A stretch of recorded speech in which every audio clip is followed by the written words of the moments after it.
Lonnell Williams of 30WTV, welcoming you to GlowTVNetwork.com. Today I'm sitting with CEO and founder, creator, Mr. Maurice Jamal, filmmaker, producer, actor, writer. Is there anything that you don't do? There are a lot of things I don't do. Well, first of all, congratulations on the success of Glow TV. Thank you. A wonderful launch, and now you're gearing up for your new season. Season 2. How did you come about creating this network?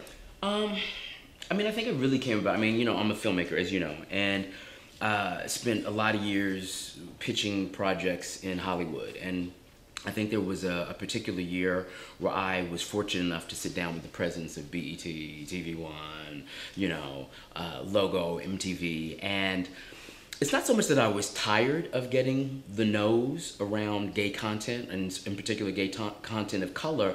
It was the fact that I simply realized that they were just disinterested. And there are amazing stories to be told. And for me, not only am I proud to be gay and excited to be gay, I absolutely adore and love being gay. And I think there's so many wonderful things about our community that we never see and that we never hear.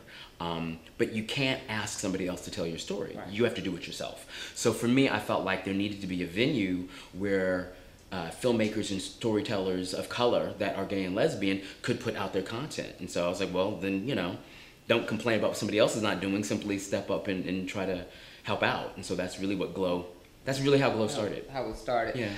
But more TV type content. Why did you switch from the film? I think for a couple of reasons. I mean, obviously film content is longer. It takes a longer time to produce, to edit, to get out there. It's far more expensive. And I think once we made the decision to go with the digital network that's online, it just made sense to have material that was a little bit shorter in content, which also allowed us to really sort of diversify. You could have docuseries, you could have reality series, you could have game shows, you could have comedy, drama, whatever.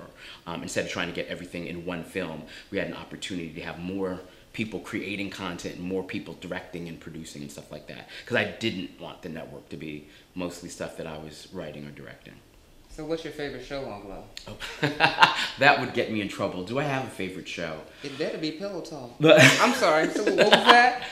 I mean, I don't know. I mean, I think sometimes it's like almost like having a kid. Like I always love whatever's the newest thing. Like whatever show we just got or just acquired or just finished production on. Yeah. Well, it's interesting because now I take a lot of flack for going to Glow from a lot of people in the community. Yes. Because there were credibility questions or credibility issues. Okay. We can go back to, there was this big launch of, or big advertising campaign for B-Boy Blues, the movie. And then there was the Friends and Lover, and there was a big promotional campaign. Right. And then we never saw any of those projects come to light. Right. So that gave pause, a lot of people pause, like, well, why are you going to Glow? So how would you address the credibility and what happened with those projects? That's a good question. I mean, I think a couple things. I think, well, I'll talk about Friends and Lovers and I'll go backwards to B-Boy Blues. I think with Friends and Lovers, one of the things that was a little confusing is that I initially started doing the film, which was Ski Trip 2. Which was a sequel. And we shot that film, did film festivals. We probably only did about 4 or 5 festivals.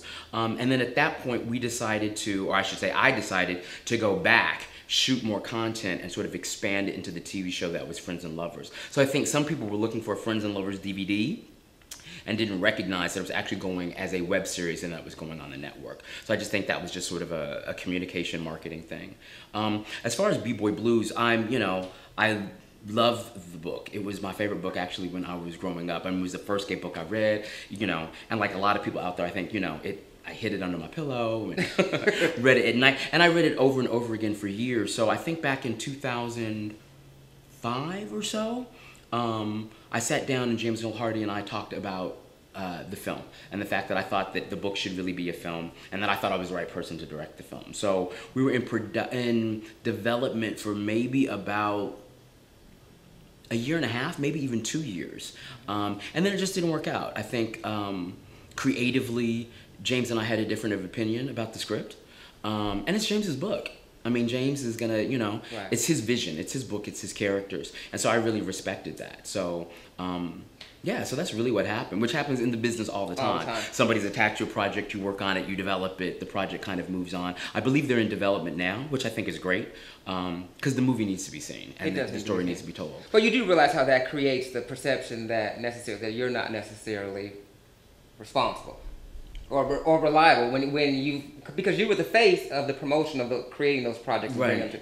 And then when we don't see them now, that's what kind of creates some of... That's interesting. I hadn't thought about it from that perspective. But yes, I mean, yeah, I guess so. It's funny, too, because I think sometimes, especially for those of us that work in this business, you're in the business all the time, and so you understand the culture of it, and you don't necessarily realize how something might look to somebody else. On the outside. I mean, I think the other thing with B-Boy Blues is that, we came out the box. I mean, we had just inked the deal with James to acquire the right, and there was a poster, and there were banners, and there was all that kind of stuff. And so I think we probably over-marketed and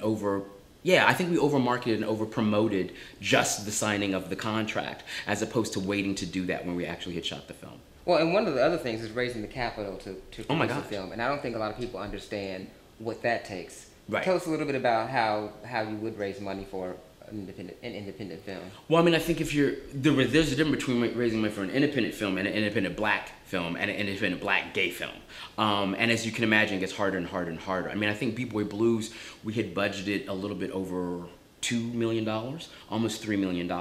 And to raise that kind of money takes a long time, because you're not getting funded by Fox, you're not getting funded by MGM, MTV, any of those people. They're not writing you a check. We sat down with those people, They were like, oh, it's a great idea, but you'll have to raise the money, do it on your own, and then we'll buy it. So in that instance, you're talking about raising money from within our community. And for me, that was a choice that I thought made sense. James also really felt the same way, that, black gay folks needed to step up and fund it. And it was tough. I mean, we had some fundraising parties where we barely raised, a couple $1,000s, which ain't even paying for breakfast on Tuesday, on a film of that nature. Because you're talking about, we were talking about shooting in New York, shooting on location, shooting on set. So it was a big project.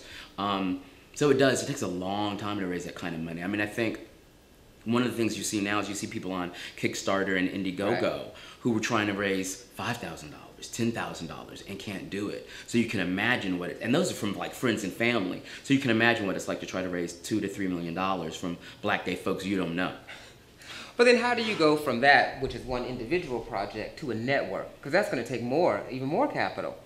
It does. Well, there were a couple things. I made a big personal investment of time and money and resources.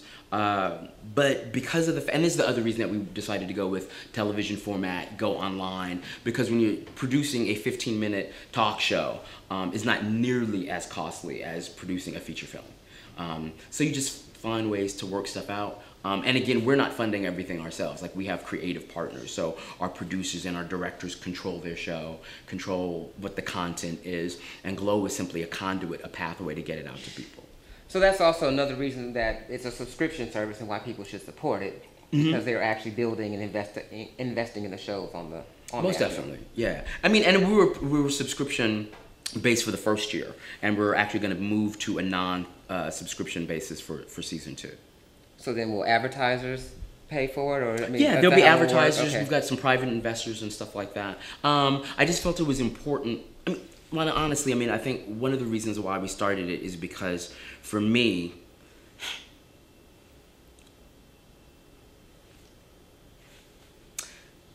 I'm sorry, I'm thinking about an experience I had with a mother whose son was 14 who committed suicide because people were teasing him about his sexuality. And there are kids across this country who don't have a voice, who don't see themselves reflected with honesty, with integrity, in ways that make a difference. And so for me, it's not just that it's important. I feel like that's one of the reasons why I'm here, is to help reach those kids and to make a difference.